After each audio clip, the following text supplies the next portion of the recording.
और इस बीच एक बड़ी खबर, राजस्थान में इंटेलिजेंस ने पाकिस्तान की खुफिया एजेंसी आईएसआई के एक जासूस को गिरफ्तार किया। आरोपी जासूस का नाम पठान खान बताया जा रहा है, जो जैसलमेर से पकड़ा गया। बताया जा रहा है कि आरोपी पठान खान को 1 महीने पहले ही डिटेन कर लिया गया था।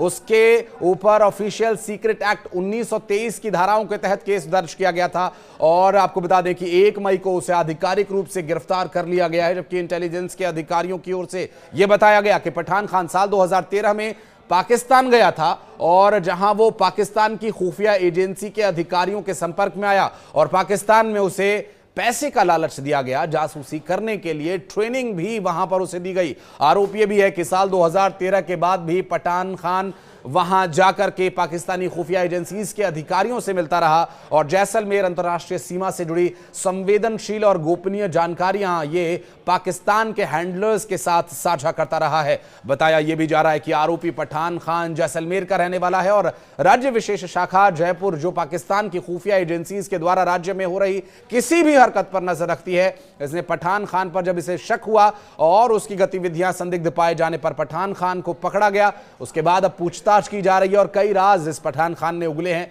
और बताया जा रहा है कि ये पूछताछ काफी महत्वपूर्ण है और इसके तार पहलगाम हमले से भी जुड़ते पाए गए हैं। हालांकि कुछ कॉन्फिडेंशियल खबरें हैं जो आपको बताना इस समय ठीक नहीं होगा, लेकिन जो सरसरी तौर पर मिल रही जानकारी है वो जरूर आप तक पहुंचाएंगे। पठान खान पर जिन जगहों की जानकारी है पाकिस्तान को भेजने का आरोप है, उन जगहों पर इंडियन आर्मी का आना जाना हमेशा से लगा रहा है। सीमावर्ती क्षेत्र होने की वजह से वहां भारतीय सेना के जवान को तैनात करना हमेशा से भारत की सेना की प्राथमिकता रही है और सैन्य अभ्यास करने के लिए लगातार ऑपरेशंस वहां पर प्रैक्टिस के लिए, एक्सरसाइज के लिए किए जाते रहे हैं। एजेंसीज ने जो अपनी तरफ से प्रेस विज्ञप्ति जारी की उसमें यह बताया गया कि Pathan Khan social media platform के जरिए भी पाकिस्तान को भारतीय सेना की गतिविधियों की तस्वीरों को भेजता था और बॉर्डर की संवेदनशील सूचनाएं देता था। बताइए, ऐसे आस्तीन के सांप हों तो भला कोई देश कैसे अपनी सुरक्षा करे, लेकिन भारत फिर भी सक्षम है क्योंकि भारत को पता है कि आस्तीन में सांप बहुत है। जासूसी के लिए खुफिया एजेंसीज के अधिकारियों ने उसे भारतीय सिम उपलब्ध करवाई थी और उसकी एवज में आईएसआई अलग अलग तरीकों से पठान खान को पैसे भी भेजा करता था। पठान खान को अपने दाल रोटी चलानी थी, देश के साथ गद्दारी करनी थी और ऐसे पठान खान और भी हैं और इन्हें पकड़े जाने की बहुत ज़रूरत है। अभी एक पठान खान पकड़ा गया है, जिस अब तोते की तरह वो पटपट पटपट बोल रहा है कि उसने क्या क्या किया। सेंट्रल एजेंसीज ने उससे पूछताछ की और आरोपों की पुष्टि के बाद पठान खान पर अब केस दर्ज कर उसे अरेस्ट कर लिया गया है।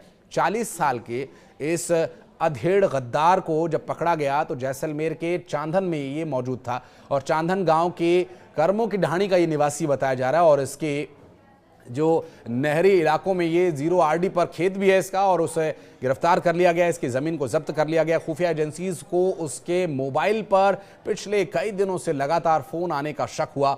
खुफिया एजेंसीज ने पठान खान पर निगरानी रखना शुरू किया और 2 दिन पहले ही इसकी सारी पोल पट्टी उस वक्त खुल गई जब 3 बजे पठान खान को गिरफ्तार किया गया और उसके फ़ोन को जांचा गया। हालांकि उसके डाटा ट्रांसफ़र का काम चल रहा है और बहुत सारे खुलासे इसके फ़ोन से भी हुए हैं। गुरुवार को पठान खान को जब जैसलमेर से जयपुर लाया गया, वहां पूछताछ की गई तो इसके मोबाइल के डाटा ने सब कुछ बता दिया कि ये क्या कर रहा था, कहाँ गया था और आगे इसकी क्या प्लानिंग थी। डाटा रिकवर हो चुका है।